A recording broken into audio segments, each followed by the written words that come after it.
Assalamualaikum warahmatullahi wabarakatuh. Kita berjumpa lagi untuk video kesekian kalinya. Nah, kali ini kita akan mencoba membahas ataupun membedah tentang bagaimana sih kajian filsafat pendidikan Pancasila, baik itu secara teori maupun secara praktisnya. Nah, yang pertama itu adalah kita harus bisa melihat bahwa filsafat pendidikan Pancasila ini kan merupakan satu filsafat dasar bagi bangsa kita, bagi bangsa Indonesia. Nah, Pancasila ini adalah salah satu konsep yang lahir dari filosofis bangsa kita yang berakar pada bangsa kita sejak zaman dulu. Nah, filsafat Pancasila ini kan dia berdasarkan pada aspek pendidikan nasional yang menganut pada nilai-nilai dasar Pancasila itu sendiri. Nah, secara ideologis bahwa bangsa Pancasila mengarahkan pendidikan itu untuk mencetak generasi yang berkarakter, kemudian generasi yang memiliki integritas, serta generasi yang mencintai negaranya. Nah, di era globalisasi seperti saat ini dan di era digital seperti saat ini, implementasi filsafat Pancasila ini kan menghadapi berbagai tantangan yang lebih baru dan yang lebih kompleks. Nah, terutama dalam menjaga relevansinya di tengah dinamika-dinamika sosial budaya yang terus berubah dan juga berkembang. Kemudian yang kedua itu kita bisa melihat bagaimana sih teori filsafat pendidikan Pancasila itu. Nah, pendidikan Pancasila itu berakar pada seperti yang kita ketahui bahwa terdiri dari lima sila: ketuhanan yang maha esa, kemanusiaan yang adil beradab, persatuan Indonesia, kerakyatan dipimpin oleh hikmat kebijaksanaan dalam permusyawaratan perwakilan, serta keadilan sosial bagi seluruh rakyat Indonesia. Nah, di sila pertama itu kan itu bertujuan untuk membentuk peserta didik itu supaya beriman dan bertakwa kepada Tuhan berdasarkan keyakinannya. Nah, kita ketahui bahwa di Indonesia ini kan memiliki berbagai macam agama serta keyakinan. Kemudian pada sila kedua itu bisa menanamkan empati dan moralitas yang tinggi bagi peserta didik kita.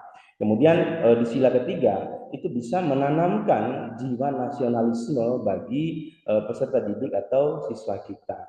Kemudian sementara sila keempat itu untuk mendorong bagaimana sih peserta didik itu belajar bermusyawarah, bermufakat, belajar berdemokrasi. Kemudian di sila kelima itu adalah bagaimana peserta didik itu mendukung keadilan serta pemerataan. Nah, filsafat Pancasila ini berfungsi sebagai panduan moral, panduan etika, dan panduan budaya dengan tujuan untuk menanamkan berbagai macam keragaman yang berfungsi untuk menjaga keutuhan bangsa Indonesia. Nah, kemudian yang ketiga itu bagaimana sih setelah tadi kajian teorinya, bagaimana sih secara praktis implementasi filsafat pendidikan Pancasila? Nah, implementasi filsafat pendidikan Pancasila ini mencakup berbagai kebijakan kurikulum ya di sekolah, di perguruan tinggi hingga di masyarakat kita. Ada praktik baik dalam hal itu yang bisa kita lihat. Yang pertama itu adalah pengintegrasian itu nilai-nilai Pancasila dalam mata pelajaran pendidikan kewarganegaraan seperti PKN dan seterusnya. Kemudian program pelatihan kebangsaan bagi guru dan peserta didik. Kemudian yang ketiga itu adalah kegiatan ekstrakurikuler seperti upacara bendera, diskusi kewarganegaraan, dan aksi sosial yang dilakukan oleh peserta didik. Nah, yang menarik itu adalah kita bisa melihat bagaimana fenomena beberapa tahun terakhir terkait dengan filsafat pendidikan Pancasila kita. Nah, berdasarkan data dari Kementerian Pendidikan terjadi fluktuasi, jadi terjadi perubahan yang naik turun pada penguatan nilai Pancasila di kalangan pelajar kita. Nah, eh, berdasarkan berdasarkan data itu bisa kita lihat bahwa pada tahun 2019 sampai dengan 2020 ada penurunan partisipasi pelajar dalam kegiatan kebangsaan dengan presentasi itu 12%. Kemudian pada tahun 2021 trennya juga kembali meningkat. sebesar 8% itu sebagai dampak dari program Pancasila berbasis digital.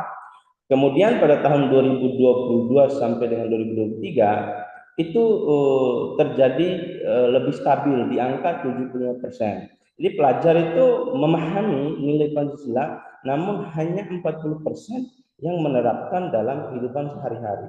Nah, data ini menunjukkan bahwa peserta didik kita itu mampu memahami tentang konsep Pancasila dengan diintegrasikan berdasarkan perkembangan digital, memanfaatkan kearifan lokal dan seterusnya. Kemudian kita bisa melihat bagaimana sih kelemahan implementasi filsafat pendidikan Pancasila. Yang pertama itu adalah kurangnya inovasi dalam metode pengajaran. Jadi banyak pengajaran Pancasila ini bersifat teoritis saja, kurang relevan dengan konteks yang kekinian. Kemudian minimnya sumber daya guru. Nah, tidak semua pendidik atau guru itu memiliki kompetensi untuk mengajarkan nilai-nilai Pancasila secara efektif. Jadi kemampuan guru juga terbatas untuk melihat seperti apa kebutuhan peserta didik atau siswa kita ini dalam mengajarkan nilai-nilai Pancasila. Kemudian pengaruh globalisasi. Nah, paparan nilai-nilai asing ya, nilai-nilai global yang masuk melalui internet, melalui media sosial, itu seringkali bertentangan dengan nilai-nilai Pancasila yang ada saat ini. Nah, itu beberapa poin tentang kelemahannya. Kemudian kita bisa melihat bagaimana kelebihan dari implementasi filsafat pendidikan Pancasila ini. Setidaknya ada 3 yang saya rangkum di sini. Yang pertama itu adalah sebagai fondasi moral bangsa. Nah, pendidikan Pancasila menjaga integritas moral masyarakat Indonesia. Kemudian penanaman jiwa nasionalisme dengan tujuan ini untuk membentuk generasi yang mencintai serta menghargai bangsanya sendiri. Kemudian yang ketiga itu adalah untuk menumbuhkan kesadaran sosial. Nah, kesadaran sosial yang dimaksud ini adalah bagaimana peserta didik kita dorong untuk memahami dan mengimplementasikan tentang konsep kesetaraan dan keadilan sosial yang berlaku di masyarakat. Kemudian poin selanjutnya itu adalah kita bisa melihat bagaimana masa depan Pancasila. Nah, untuk memastikan keberlanjutan Pancasila ini perlu adanya upaya-upaya yang dilakukan. Misalnya inovasi kurikulum. Nah, pengembangan modul pembelajaran berbasis teknologi seperti aplikasi, game yang interaktif tentang nilai-nilai Pancasila itu perlu dimasukkan dalam kurikulum kita, terutama pada poin pendidikan Pancasila. Nah, kemudian peningkatan kompetensi guru. Nah, melalui pelatihan yang berkelanjutan, yang lebih relevan dengan tantangan era global, era digital seperti ini perlu dilakukan secara intens supaya guru itu memahami bagaimana memanfaatkan atau bagaimana mengajarkan pendidikan Pancasila terhadap peserta didik. Kemudian poin selanjutnya itu adalah kolaborasi multisektor ya. Jadi pengintegrasian pendidikan Pancasila dengan program pembangunan masyarakat ini tidak bisa hanya dilakukan oleh satu kelompok saja, oleh satu instansi saja, tapi butuh kolaborasi antara pemerintah dengan sekolah, pemerintah dengan masyarakat sebagai pengambil kebijakan dan melahirkan sebuah kebijakan. Kemudian pada poin yang selanjutnya itu adalah pendekatan kontekstual secara lokal. Nah, nilai-nilai Pancasila ini perlu disesuaikan dengan karakteristik serta budaya daerah masing-masing, karena kita sama-sama tahu bagaimana sejarah Pancasila itu yang memang lahir dari falsafah atau kebiasaan dari masyarakat atau bangsa Indonesia itu sendiri. Kemudian selanjutnya itu kita akan melihat bagaimana sih konteks filsafat pendidikan Pancasila dari aspek kedaerahan, terutama di wilayah saya yang ada di Kabupaten Bima. Nah, di Kabupaten Bima sendiri, implementasi nilai-nilai Pancasila itu menghadapi tantangan yang beragam, seperti misalnya itu adalah fenomena konflik sosial. Nah, masih banyak terjadi gesekan antara kelompok masyarakat itu sebagai akibat dari perbedaan suku budaya yang ada di Kabupaten Bima. Kemudian selanjutnya itu adalah minimnya infrastruktur pendidikan. Nah, akses fasilitas pendidikan di wilayah terpencil itu masih sangat terkendala untuk mengajarkan nilai-nilai pendidikan Pancasila itu secara lebih efektif. Kemudian poin selanjutnya itu adalah pengaruh tradisi lokal. Nah, tradisi lokal seperti kita ketahui di Bima ini ada tradisi lokal Majalah Bedahu, malu dan takut untuk berbuat salah ya. Ini sebetulnya bisa mendukung implementasi Pancasila, namun kurang diintegrasikan di dalam kurikulum pendidikan, terutama oleh satuan-satuan pendidikan yang ada di Kabupaten Bima. Kemudian berdasarkan masalah itu ada solusi yang bisa kita berikan untuk Kabupaten Bima ke depan ini.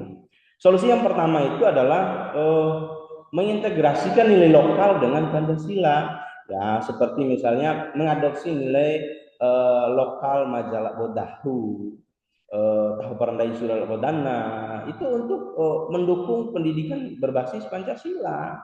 Kemudian peningkatan akses pendidikan. Nah, ini tentu menjadi sangat penting melalui pembangunan infrastruktur, sekolah dan sebagai salah satu penyedia jasa teknologi ya, itu bisa harus melakukan pemerataan atau peningkatan terhadap akses pendidikan yang ada di Kabupaten Bima.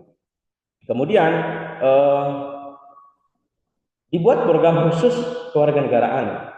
Jadi hal ini dimaksudkan untuk misalnya menggelar berbagai macam pelatihan atau kegiatan yang tema khususnya tentang Pancasila yang bisa menekankan pada solidaritas serta kebersamaan bagi peserta didik. Kemudian sebagai penutup, jadi filsafat Pancasila itu sangat relevan sebagai salah satu pendoman pendidikan moral bangsa. Nah, meskipun dihadapkan berbagai tantangan era globalisasi seperti saat ini, era digital, namun nilai-nilai Pancasila itu tetap mampu beradaptasi serta bisa berkembang untuk konteks kedaerahan di Kabupaten Bima misalnya. Nah, pendekatan-pendekatan berbasis lokal seperti konsep Majalah Bodahu itu dapat dijadikan sebagai salah satu solusi jangka panjang dalam menguatkan implementasi pendidikan Pancasila yang ada di Kabupaten Bima. Nah, demikian yang bisa saya sampaikan. Kita berjumpa lagi pada video-video selanjutnya. Wassalamualaikum, salam harmoni.